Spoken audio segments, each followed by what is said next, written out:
Salut les Marc, salut les Smart et bienvenue dans Catch Up, votre podcast qui transpire le catch. Aujourd'hui, nous allons analyser l'épisode de Monday Night Raw. Nous sommes à quelques jours de Crown Jewel et il s'est passé des choses. On a eu du catch, on a eu de la poussière verte et on a eu du divorce en main event.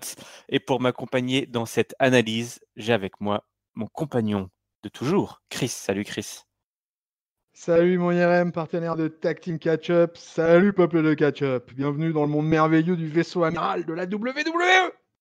Ah, si tu me rends triste quand tu cites le nom d'Amiral, ça me fait penser à tous ces chroniqueurs tombés sur le champ de l'analyse du podcast de Catch-Up. Tombé au champ d'honneur. Oui, et oui, c'est Last Animator Standing. Il reste plus que toi et moi. False Count Anywhere. Ah bah d'ailleurs, on en a eu un de False Count Anywhere. On aura le temps d'en parler. Mais c'est pas avec Seth Rollins et Eric Rowan que le show a commencé. Non. C'est bien avec Paige. La musique de Paige retentit. Grosse pop pour la dorénavant manager, même si on la voyait plus, elle était manager des Kabuki Warriors. Et justement, elle nous en parle des Kabuki Warriors qui sont là également, qui rejoignent Paige, pardon. Elle est fière de ces deux poulains qu'elle a poussés, effectivement. On se souvient de cette drôle de combinaison qui avait été faite à l'époque. C'était il y a 6 mois déjà, qui n'avait pas donné grand-chose sur le moment. Et puis quand Paige est un peu disparu, les Kabuki Warriors en ont profité pour s'emparer de ces belles ceintures de championne par équipe. Donc elle est très fière, Paige, sauf que visiblement, elles sont plus sur la même longueur d'onde, les deux japonaises. Asuka prend son micro et Sane fera la même chose. Parlons japonais de façon assez diabolique, on sent que ce qu'elles disent, c'est pas très gentil, l'impression qu'elles nous jetaient des sorts lorsqu'on va dans un film d'horreur japonais. D'ailleurs, Kairi Sane a dorénavant un tout nouvel accoutrement, un petit peu en mode fantôme geisha, là, fantôme avec son ombrelle, qui était, je trouve, vraiment du plus bel effet. Elles sont vraiment bien coordonnées, ces filles. Il ne reste plus qu'à leur trouver un theme song. Ça, c'est un petit peu encore la chose qui reste à faire. Et Paige, elle comprend un petit peu qu'elles sont vraiment plus, que les filles ne sont vraiment plus sur la même longueur d'onde, et ça se chamaille jusqu'au moment où Asuka crache donc le green mist au visage de Paige qui n'y voit plus rien. Elle gueule, je peux rien voir, je peux plus rien voir. Becky arrive, Becky qui était un petit peu effectivement qui a eu maille à partir avec les deux japonaises, débarque, grosse brawl, et ça nous a donné un match. Becky Lynch, Kairi Sane, qui était, ma foi, très très bon, j'ai trouvé. Kairi Sane a eu vraiment le temps de bien nous montrer son moveset. Ça a duré 15 minutes quand même. On est à Monday Night Raw dorénavant. Les matchs durent plus de 5 minutes. Et à la fin, Becky Lynch contre dans un disarmeur, et Kairi Sane n'a pas d'autre choix que d'abandonner. Victoire de Becky Lynch, mais j'ai trouvé, ma foi, que c'était vraiment un bon opener, et j'aime beaucoup cette tag team de Kairi Sane et Asuka. Qu'est-ce que tu penses de cette évolution des deux japonaises là? Est-ce que ça prend là, et est-ce qu'elles ont bien fait de cracher du green mist au visage de Paige, qui est déjà bien suffisamment. Est-ce qu'elle n'est pas suffisamment maquillée comme ça, Paige? Oui, elle est gravement maquillée déjà, donc ça n'a fait que rajouter. Mais du coup, c'était le retour des femmes à Raw. Donc déjà, première, puisque l'année dernière, elles avaient été blacklistées. Et J'ai un point là pour la note. ouais. Et du coup, écoute, moi aussi, j'ai trouvé que c'était un bon opener. On a eu, moi, en fait, j'ai trouvé ça vachement bien que Paige vienne, parce qu'effectivement, elle avait disparu sans aucune raison, sans aucune explication. Donc, du coup, elle débarque et donc on se doute qu'elle va un peu expliquer ce qui se passe avec les Kabuki Warriors. Et j'ai trouvé que c'était bien pensé, que c'était bien fait ce truc-là, quoi, que c'était sympa. Et pour aligner encore plus vers le côté obscur de la force, les Kabuki Warriors, c'était parfait. Et derrière, je m'attendais pas forcément, tu vois, comme c'est la Tag Team Division, je m'attendais pas forcément à ce que ce soit Becky qui débarque. Donc voir Becky débarquer, c'était d'autant plus une surprise. Et derrière, ça nous a mené vers un bon petit combat entre Zayn et Becky Lynch, et où elles ont bien donné, ouais, et vraiment agréablement surpris par cet opener. Ça change de SmackDown, ça. Ah, ça y est, ça commence à... Les tirs à balles réelles, là. On commence déjà à fuser avec Chris. En ce moment, Raw plus par rapport à SmackDown, non? Bah, après, on en parlait, effectivement. De toute façon, ce que vous aimiez à SmackDown il y a 2 ou 3 ans, ben, c'est à Monday Night Raw que ça se passe dorénavant. C'est ça. Que ouais, bon opener. Moi, j'adore Carisen, là, son nouveau gimmick. Les deux là sont parfaitement diaboliques. Elles ont, enfin, Asuka là, avec son maquillage vert qui coule des yeux et sa bouche là, qui était son visage qui était repeint du green mist après avoir craché au visage de Paige, qui visuellement, franchement visuellement, ça donnait super quoi. C'était un rendu visuel, c'était vraiment je trouve impressionnant quoi. Ça marche bien ces deux filles-là et, euh, et je suis vraiment content effectivement de les avoir vus en opener. Donc effectivement, c'est un peu à côté de la plaque par rapport à ce qu'on est en train de build pour comment dire pour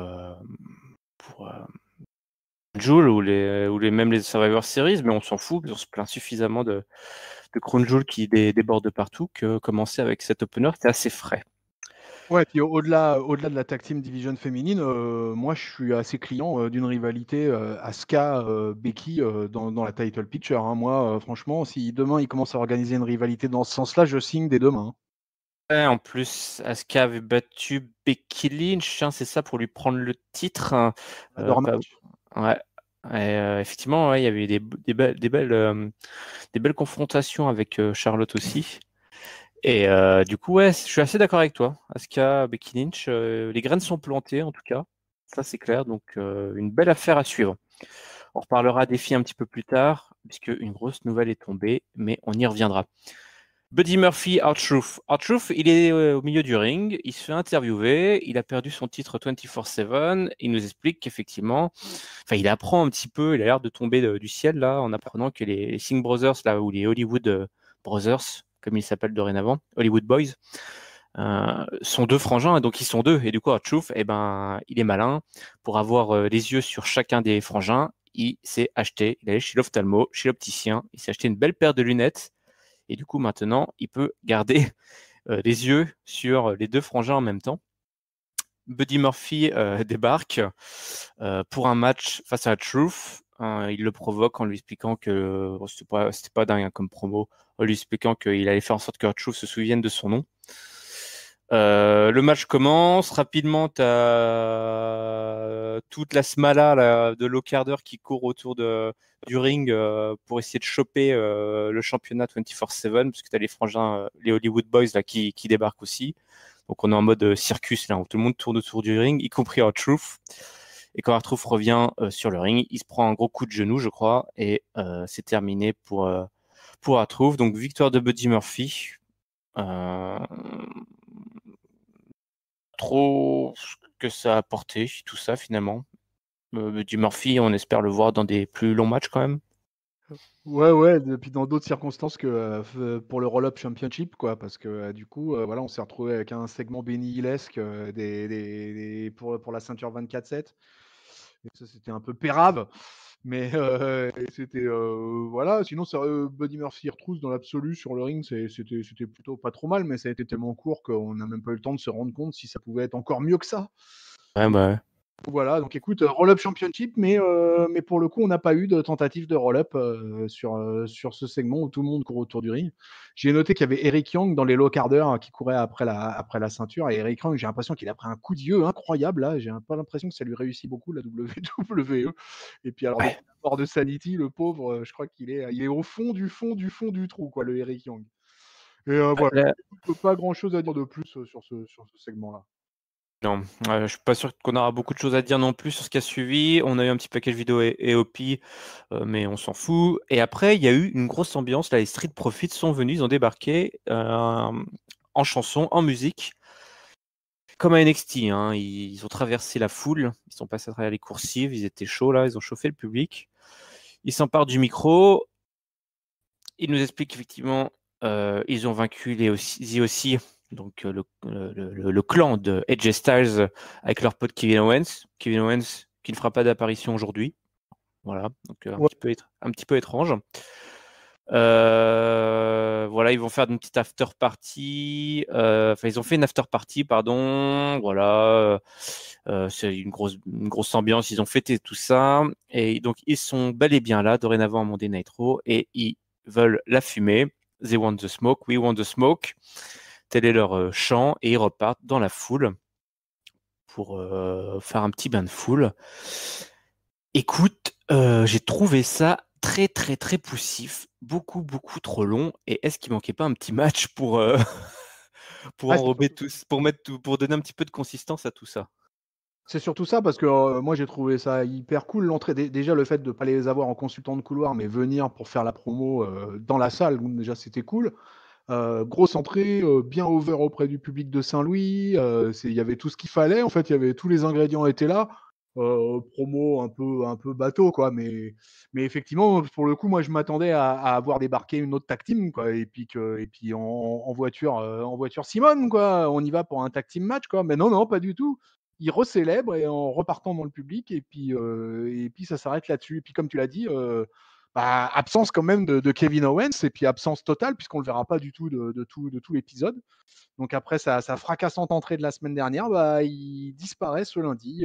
Je pense encore une fois que c'est toujours dû à cette satanée affaire de Crown Jewel, et étant donné qu'il n'y participe pas, il n'a pas eu le droit d'exposition ce lundi. Effectivement, du coup, c'est un petit peu retombé, c'est un petit peu étrange ce qui s'est passé là. Ouais, l'absence conjuguée de Kevin Owens et celle d'un match pour les Street Profits. Ouais, moi j'étais un peu j'étais pas bien. Non, c'est pas que j'étais pas bien pendant leur promo, mais ouais, au moins effectivement on les voit et ça pop, mais il manquait vraiment quelque chose, quoi, comme si ils avaient oublié de lancer un match, quoi. C'était assez étrange. D'ailleurs, j'en profite, je fais un petit saut dans le temps. AJ Styles, elle est un petit peu embêtée. On parlait des Styles justement. Il est un petit peu embêté, Humberto Carrillo, et il se moquait de lui en disant, ouais, t'as perdu contre Seth Rollins, mais Seth Rollins, c'est pas un vrai champion. Si tu veux un vrai calibre de champion, eh bien, peut-être que tu devrais m'affronter. Donc, il se fait un petit peu bully là par le club. S'ensuit un match de 10 minutes, plutôt bien enlevé, toi, entre les deux. Et à la fin, AJ Styles donc, soumet Humberto Carrillo dans sa soumission, ce qui est bien, parce que ça faisait longtemps qu'on ne l'avait pas vu. Et après, il se prend, je crois, un Styles Clash pour bonne mesure. Et les Street Profits qui reviennent. Tout ça était assez bizarre, hein. Les Street Profits qui reviennent pour aller à la rescousse de Humberto Carrillo. Un bon petit match, une petite compétition là, AJ Styles, Seth Rollins. Je sais pas trop ce qu'on est en train de construire là-dedans. Est-ce que toi, tu aurais une petite idée là, de ce qu'on est en train de faire? Et est-ce que cet abandon là du jeune rookie, là, Humberto Carrillo, qui avait déjà bien brillé, c'était pas un petit peu dommage de le faire taper aussi facilement? Ouais, je sais pas. En même temps, j'ai l'impression qu'ils essayent justement de le faire grimper un peu, le jeune là. Ah Et bah ouais.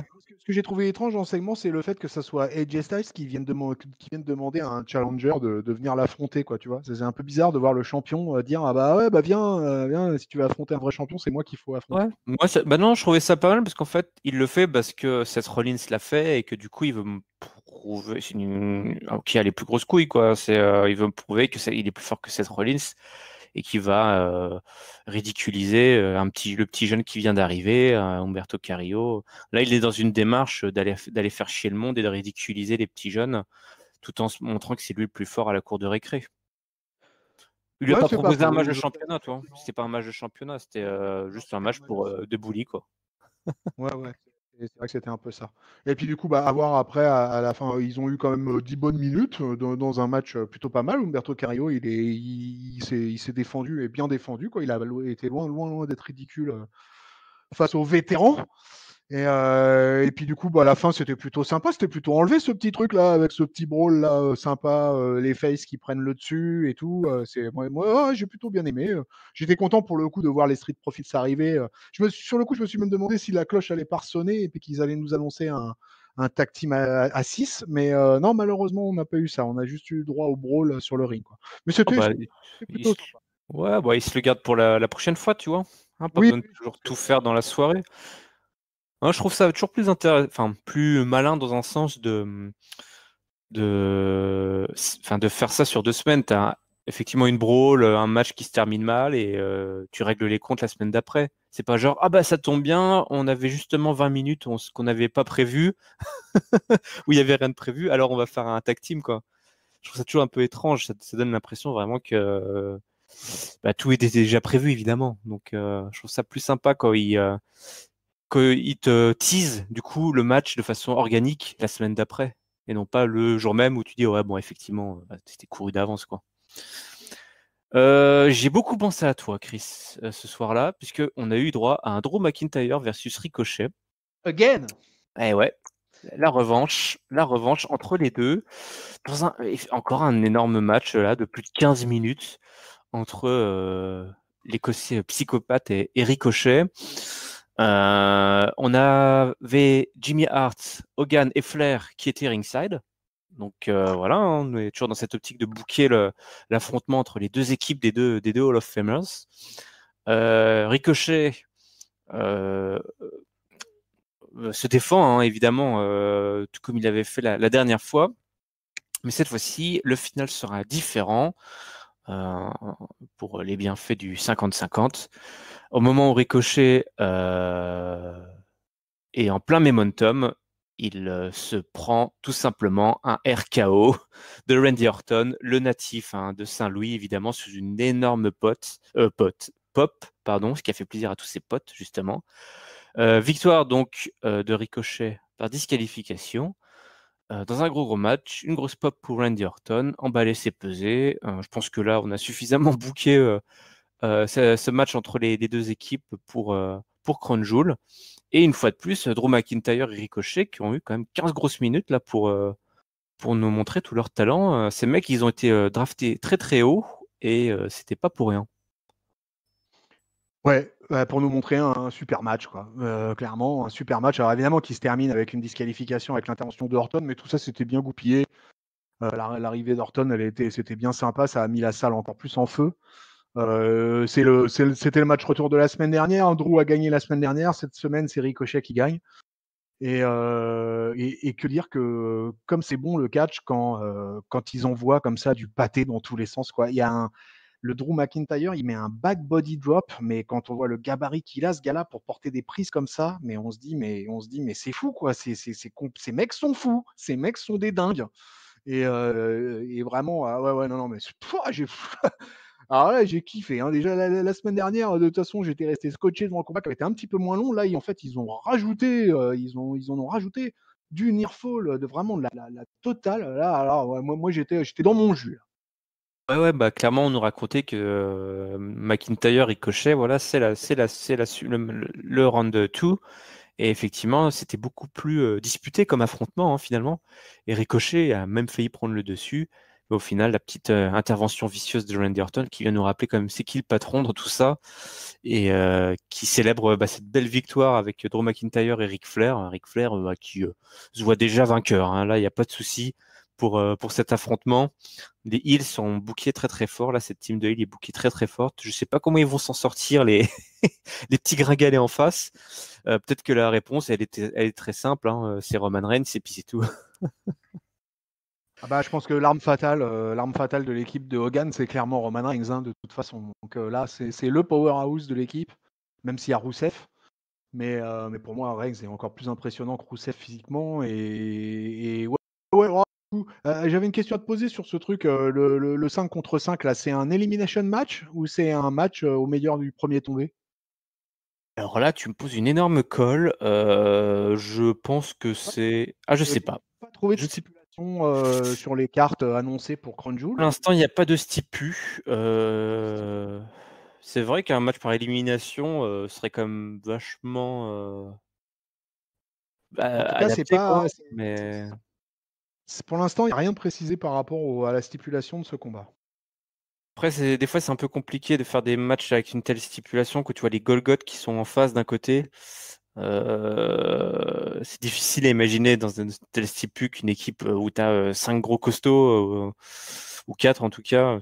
Nakamura est un peu plus petit gabarit, mais enfin, voilà, les 4 autres, là, c'est quand même des armoires à glace. Donc, écoute, pour l'instant, pas de nouvelles. Pas de nouvelles, je ne sais pas s'il y a une stipu, on verra. Ça va peut-être se décider au dernier moment, puisque visiblement, Crown Jewel, on décide des choses au dernier moment.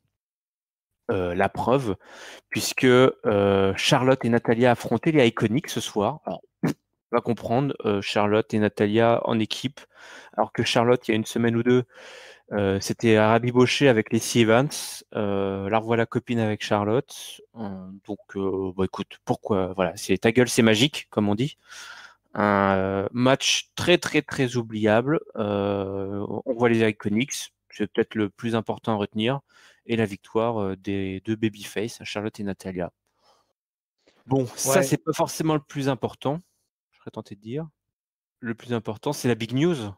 Chris, c'est la big news, c'est que à Crown Jewel, c'est tombé là, durant cette nuit, à Crown Jewel, nous allons assister tout simplement au premier match féminin de l'histoire, puisque Natalia va affronter Lacey Evans en Arabie Saoudite.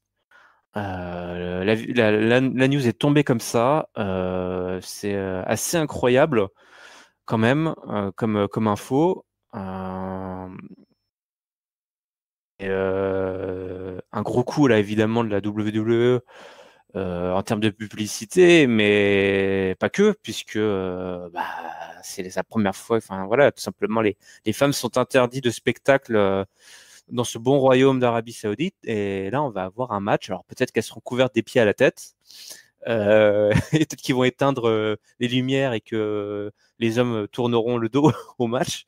Mais malgré tout, la WWE a réussi un sacré tour de force s'ils vont jusqu'au bout. ouais, vraiment surprenant, ça c'est confirmé officiellement, la Ah W. ouais, annonce la WWE sur le compte Twitter officiel. Sur le compte Twitter officiel, d'accord, ok. Bon, bah écoute, bah, si c'est confirmé officiellement, hein. Ouais, je suis particulièrement surpris, surtout, je suis particulièrement surpris du fait que ça tombe 2 jours avant. Donc, c'est assez incroyable. Je ne sais pas quelles ont été les négociations avec l'Arabie Saoudite pour ça. Comme tu l'as dit, je me demande dans quelles circonstances ça va se passer, dans quel contexte ça va se passer ce match-là.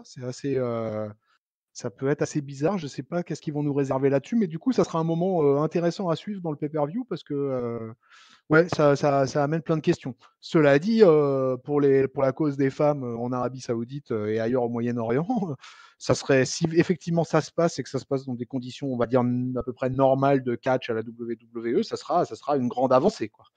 Parce que là, ça sera vraiment pour le coup une vraie première historique. Même si je crois que dans un house show, c'était déjà arrivé, je crois que Sasha Banks avait catché dans un house show au Moyen-Orient, mais c'était pas en Arabie Saoudite, je crois que c'était ailleurs.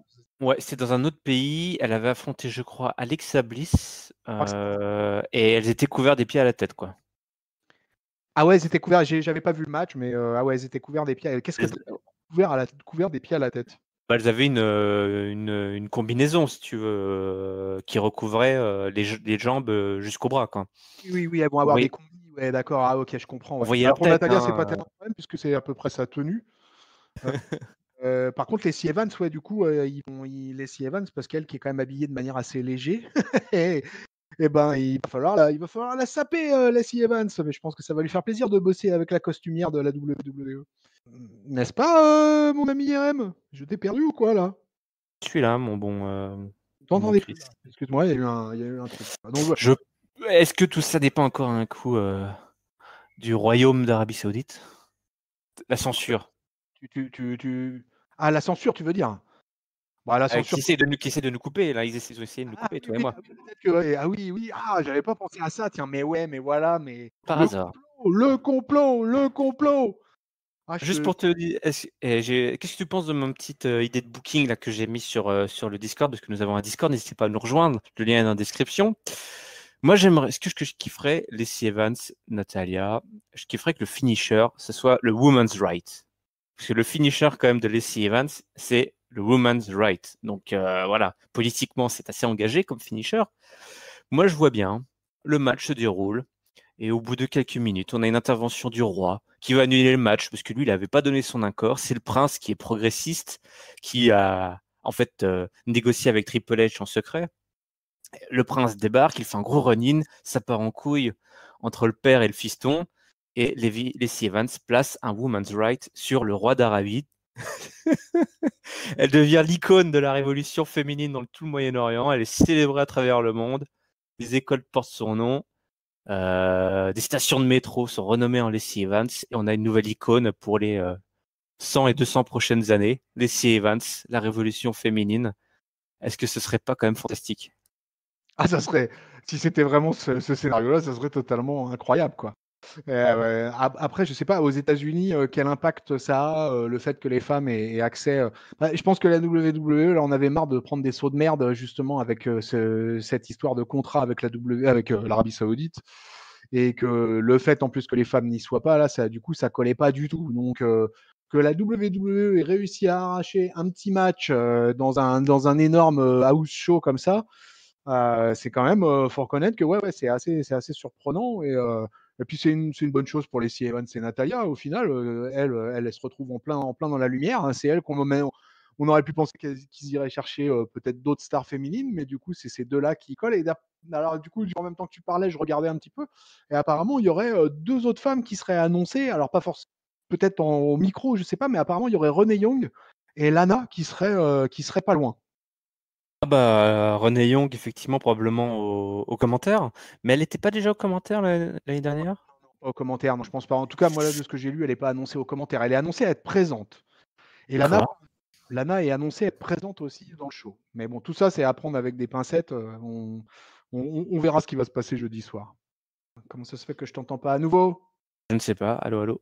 Voilà, là, je t'entends. Ah, mais c'est quoi cette affaire-là? Il y a un complot contre Ketchup, ça va pas du tout. Ouais, Voilà. bon là, par contre, on parlait des Viking Raiders, donc je vois pas trop pourquoi il y a un complot, mais C'est des King Raiders. Donc, du coup, moi, j'étais encore sur les Evans et Natalia. les Viking Raiders, donc qui ont disposé donc de jobbers non pas locaux puisqu'ils sont de Chicago, hein, des Chicago Cubs.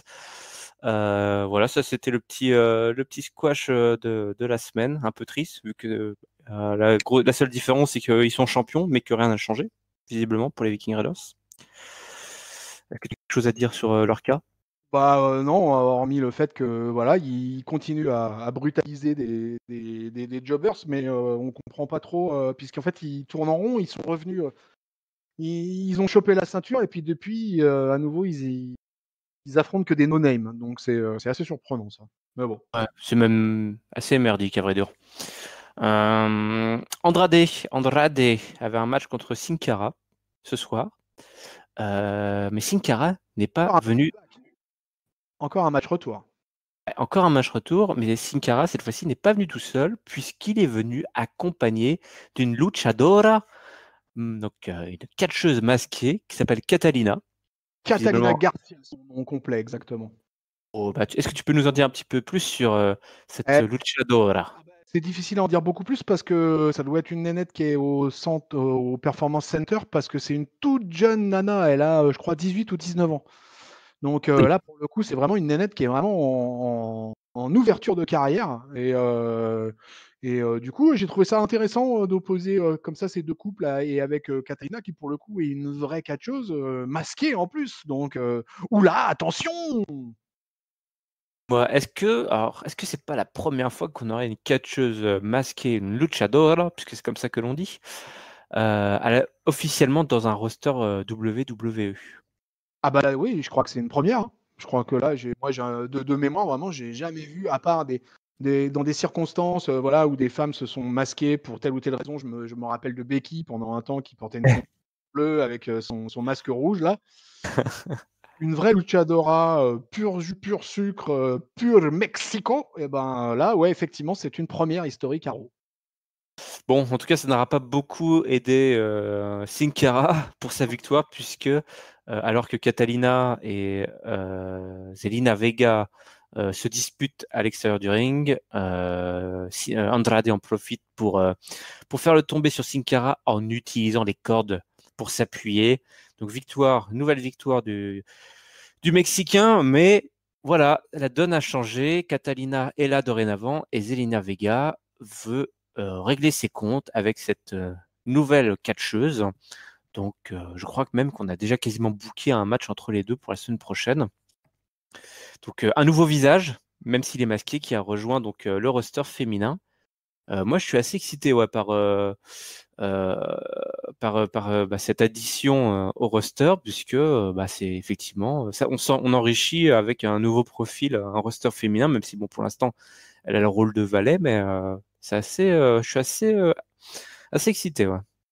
Moi, ce qui est en plus assez exceptionnel, c'est que je pense que cette fille, moi en tout cas, de mémoire, je ne l'ai jamais vue à NXT.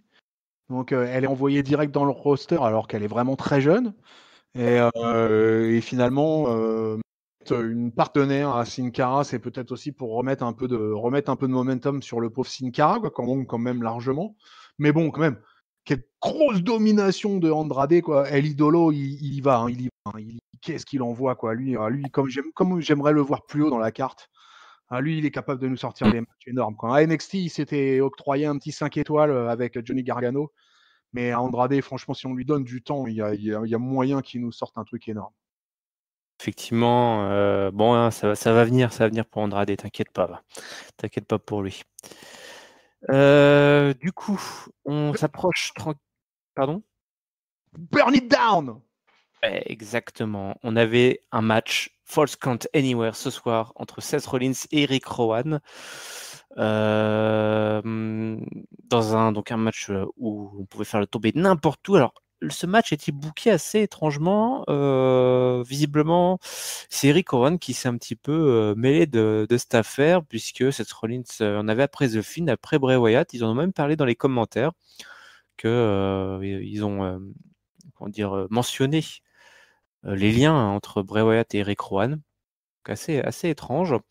Le match commence, alors on va rapidement à l'extérieur du ring, on va dans les coursives, on détruit des stands de merchandising. Alors le vendeur, il était vraiment pas content, le vendeur de t-shirts.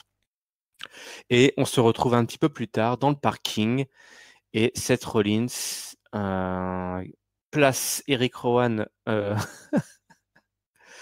sous le chariot élévateur et il demande à un pauvre gars dont c'est le responsable conducteur du chariot d'écraser. Alors, il demande de faire le sale boulot, d'écraser Eric Rowan. Eric Rowan donc, qui a été écrasé sous le chariot élévateur et fait le tomber en étant debout là sur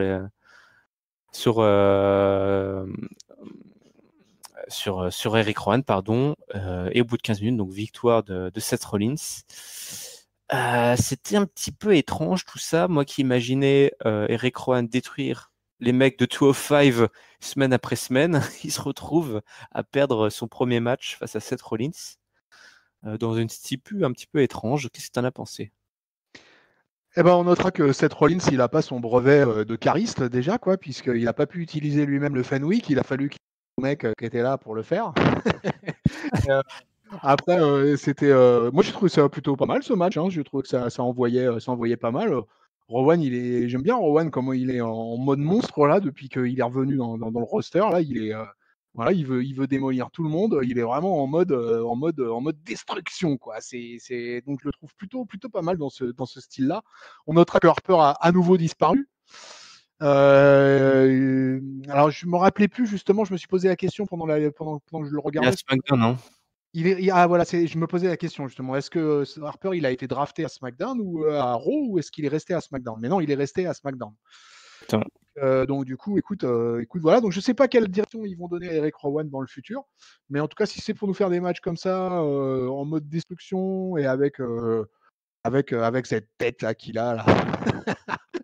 et puis voilà, un finish. J'ai essayé de me rappeler, il y a déjà eu plein d'interventions comme ça, de trucs de Fenwick, de trucs comme ça, et tout ça, c'est déjà arrivé, mais je me souvenais pas vraiment d'un tombé porté avec la plateforme du Fenwick, quoi. J'ai trouvé ça. Ça me dit quelque chose. Par contre, ce que j'ai trouvé étrange. Avec Kane et Daniel Bryan, non, il n'y a pas eu un finish un peu comme ça entre Kane et Daniel Bryan, il me semble, mais je sais pas, j'avais un doute, quoi. Ouais, non, on a déjà vu des choses comme ça. Peut-être que nos auditeurs pourront nous rafraîchir la mémoire, mais c'est effectivement déjà arrivé. Par contre, est-ce que légalement tu peux faire le tomber en étant debout sur le Fenwick et non pas debout sur ton adversaire? C'est une très bonne question parce qu'en réalité, tu ne touches pas ton adversaire. Donc là, il y a un point de règlement à étudier fortement, ami officiel de la WWE. Est-ce qu'à partir du moment où il n'y a pas de contact physique, est-ce que le tombé est bien valable?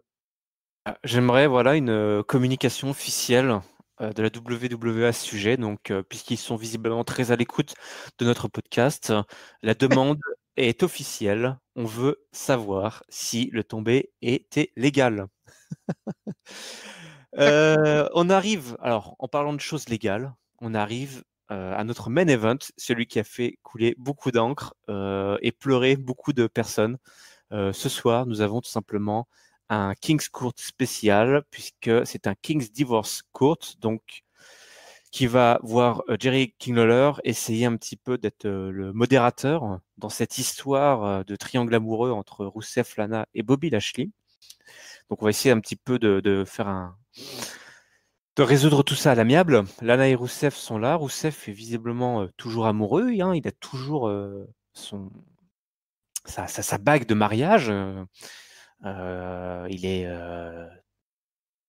visiblement, il cherche à résoudre cette affaire, mais Lana, elle est en colère, elle est en colère. Et quand Jerry le King Lawler demande à Lana pourquoi elle est allée se jeter dans les bras de Bobby Lashley, Lana a visiblement beaucoup de griefs auprès de Rusev, peut-être un peu trop parce que ça part dans tous les sens, mais surtout elle commence par le premier grief qui semble être celui qui l'a motivé, c'est que Rusev est un accro du sexe et il voulait forniquer tous les jours, n'importe où, n'importe quand, à la maison, dans la cuisine, dans l'ascenseur, dans les vestiaires, sous le ring, Ah, n'importe où, n'importe quand. Rousseff voulait du sexe tout le temps. Alors Rousseff explique, Rousseff dit Can you blame me? Est-ce que tu peux m'en vouloir pour ça? En demandant presque genre, en demandant ça au public, et à Jerry King Lawler qui fait bah non, effectivement, tu as raison, Rousseff, je te comprends. Et Lana commence après à partir en couille en disant qu'en fait c'est parce il voulait la faire tomber enceinte, qu'il l'a jamais aimée. Tout ça c'était parce qu'il voulait une famille, enfin qu'il voulait juste avoir un petit Roussef. Roussef dit mais non, moi c'est parce que je voulais élever. Oui évidemment je voulais élever une famille. Mais Lana dit mais moi je peux pas être tombée enceinte, je peux pas, regarder mon corps est parfait. Je suis une influenceuse dans le monde de la mode, je suis une mannequin, je peux pas devenir une Mama Roussef. Et puis en plus, Rousseff, tu m'as trompé, et parce que Bobby Lashley me l'a dit. Alors, tu fais quoi? Qu'est-ce que tu racontes? Bobby Lashley t'a dit ça? Oui, il me l'a dit. Bobby Lashley débarque, grosse bagarre. La pop commence à monter hein, pour Rousseff. Le public est pas mal derrière lui. Rousseff prend sa bague de mariage et il la fourre dans la bouche de Bobby Lashley. Lana arrive avec le kendo stick. Le Rousseff, il nocelle complètement les coups de kendo. Je sais même pas s'il s'en est rendu compte. Ça suffit à le distraire. Gros coup dans les valseuses de Bobby Lashley et le nouveau couple qui s'embrasse de façon très lascive et Rousseff qui gît au pied de ce couple diabolique en se tenant sa paire de couilles blessées, cœur blessé, couilles blessées, Rousseff au sol. C'était notre main event de Monday Night Raw. Bullshit, bullshit, bullshit. Non, mais c'est pas possible, sérieux, quoi. C'est pas possible qu'ils nous aient mis ça en main event. Carrément le main event de Raw, quoi. Non, mais moi, alors là, j'ai réagi, je crois, sur le Discord quasiment tout de suite après à mon visionnage, quoi, en recitant ce bullshit, parce que vraiment, moi, je mets un énorme carton rouge à la WWE pour ce main event de Raw. C'était pour moi absolument merdique et autant j'aurais pu comprendre, j'aurais trouvé ça merdique, mais je l'aurais accepté si ça s'était arrivé en milieu de show, voire aller même en opener, j'aurais chouiné, j'aurais queené, mais je l'aurais accepté. Mais là, après, en plus, un Raw que globalement, j'ai trouvé plutôt de bonne qualité, avec beaucoup de catch et avec le booking de Crown Jewel évacué. Bref, je lui trouvais pas mal de qualité à ce Raw.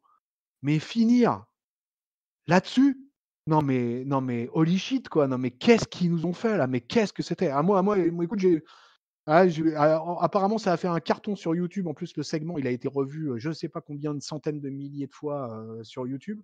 Mais alors moi, je n'accroche, mais alors absolument pas à ça et venir me bousiller mon main event d'Euro avec une merde, une bouse absolue comme ça, ah non, non, non, là, franchement, non. Carton rouge. C'était. Alors, je vais être honnête, hein, je vais être honnête. Ça m'a fait marrer.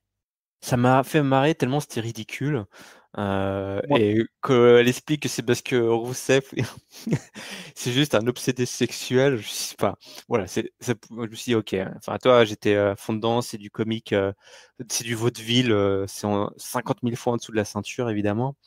Mais c'est vrai que placer ça en main event, aïe, aïe, aïe. Ça c'est vraiment la décision qui fait mal, quoi. Et je sais pas, il y avait quoi en face à la télé pour que les mecs nous mettent ça en main event? Il devait y avoir quelque chose, c'est pas possible. Parce que ah, là, clairement, c'était assez ubuesque de se retrouver avec ça en fin de show. ouais, ouais, là, bah, de toute façon, comme d'habitude, il devait y avoir de la NFL en face, mais même avec de la NFL en face, de toute façon, c'est franchement pas une raison, quoi. C'était catastrophique, mais comment ils ont j'ai envie limite de dire que c'est du foutage de gueule, quoi. Moi, en tout cas, moi, je le ressens comme ça devant mon écran quand je vois un truc comme ça dans un main event.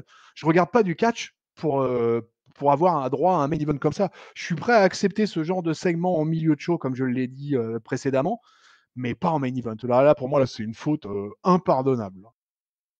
Et aïe. Du coup, j'imagine, chers auditeurs, que vous avez largement deviné quel serait le flop de notre ami Chris, ou alors il va nous faire un swerve complet, il va nous mettre dans le top. C'est l'heure du mot de la fin, puisque c'est comme ça, malheureusement, que c'est terminé cet épisode de Monday Night Raw. Mon bon Chris, si tu veux bien nous partager ton top, ton flop et ta note, s'il te plaît. Bon, bah, voilà, bah, le suspense est mort, hein, de toute façon, hein. Voilà, sur ce coup-là, on n'aura pas fait un storytelling extraordinaire, mais bon, bah, mon flop, les amis, hein, bien évidemment et bien malheureusement, au main event. Voilà, moi, je lui mets un carton rouge, mais rouge sang, quoi, rouge sanguignolant. Et vraiment, c'était de la merde. Et terminer un Raw comme ça, ah là là, quelle tristesse, quoi. Donc voilà, mon top, beh, en plus, j'ai une inquiétude, c'est que je me demande si je ne l'ai pas déjà donné la semaine dernière au même. Mais j'ai bien aimé le Seth Rollins Rowan. J'ai trouvé ça assez foutraque et assez what the fuck-esque. Mais il y a cette histoire quand même de pin. Est-ce que ce pin est légal ou pas qui me pose problème? Et donc du coup, bah, je crois, à nouveau top à Drew McIntyre versus Ricochet. Et avec tout l'enrobage de fin, avec le RKO porté à Ricky, la totale, quoi. Franchement, j'ai kiffé. Et puis, ce top, il va finalement à l'ensemble du catch qui a été donné à Raw cette semaine, parce qu'on peut dire que l'opener aussi a été également très très bon entre Becky Lynch et Kairi Sane. Les matchs sont quand même beaucoup plus longs qu'à SmackDown et c'est quand même bien agréable. Le positionnement des Street Profits, voilà, j'ai trouvé qu'on commence à un peu aller vers du booking au-delà de Crown Jewel et j'ai trouvé ça pas mal du tout. Et donc du coup, c'était globalement un bon épisode s'il n'y avait pas eu cette histoire de boost de main event. Et du coup, ça m'amène à la note. Et là, alors là, j'ai un vrai problème, quoi, parce que finir le show de cette manière-là me fait baisser la note d'une manière drastique. Et pourtant, s'il y avait eu juste un petit match random pour finir, j'aurais été assez satisfait. Je crois que j'aurais donné une grosse note, quoi. J'aurais donné un truc comme 3,5 ou 3,75 limite, quoi. Mais Ah là, ouais, tu finissais avec le False Count Anywhere, c'est comme une grosse stipulation avec ton champion. mais oui, en plus avec ta ceinture universelle, quoi, avec ta ceinture majeure, quoi. Donc ça aurait eu de la gueule, quoi. Franchement, là, le show aurait terminé là-dessus. J'aurais fait, ouais, ouais, ok, ils se sont sortis les doigts du cul cette semaine, les bookers, quoi. Mais là, ça m'a tellement déçu que je vais leur mettre que la moyenne, quoi. Ah non, grâce à Drew McIntyre, à Seth Rollins, à tous ces gars-là, je vais quand même leur mettre un peu. Je vais leur mettre un 2,75. Quand Et même, parce que t'as bien kiffé, il faut l'avouer. il y a une étoile complète de perdu juste à cause. Voilà, mesdames et messieurs, vous savez ce qu'il vous reste à faire la prochaine fois, ou à ne pas faire plutôt. De... Alors moi, pour mon flop, ça va peut-être paraître un petit peu dur, mais c'est parce que j'étais vraiment frustré sur le moment. Je vais le donner à la séquence avec les Street Profits. Ces mecs sont over.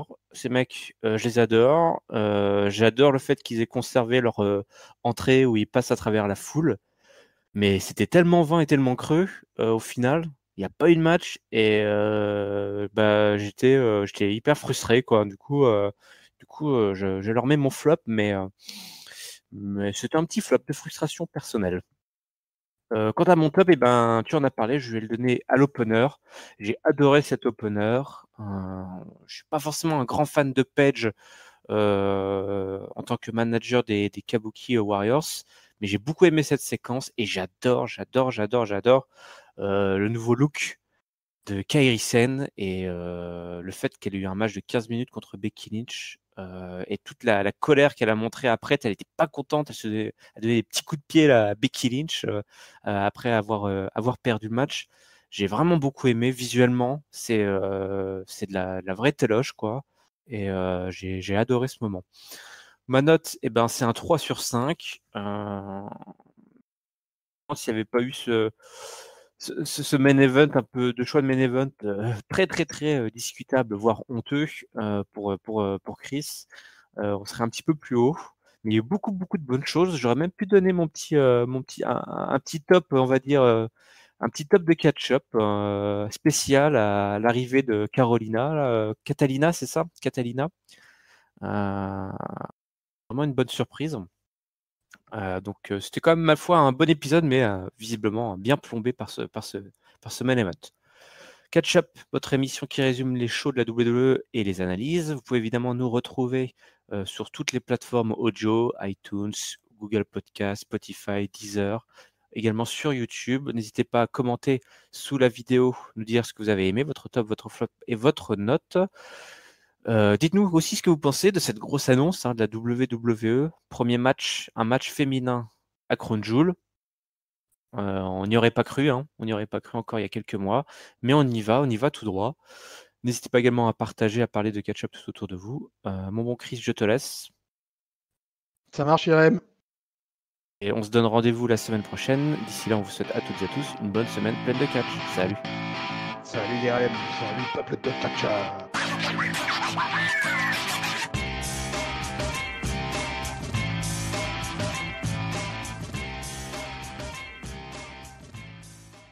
Oh, on n'en a pas parlé, mais moi je sais pourquoi Rousseff il était comme ça. T'as vu un peu la robe qu'elle avait, Lana? Mais comment tu veux pas être accro au sexe dans des conditions pareilles?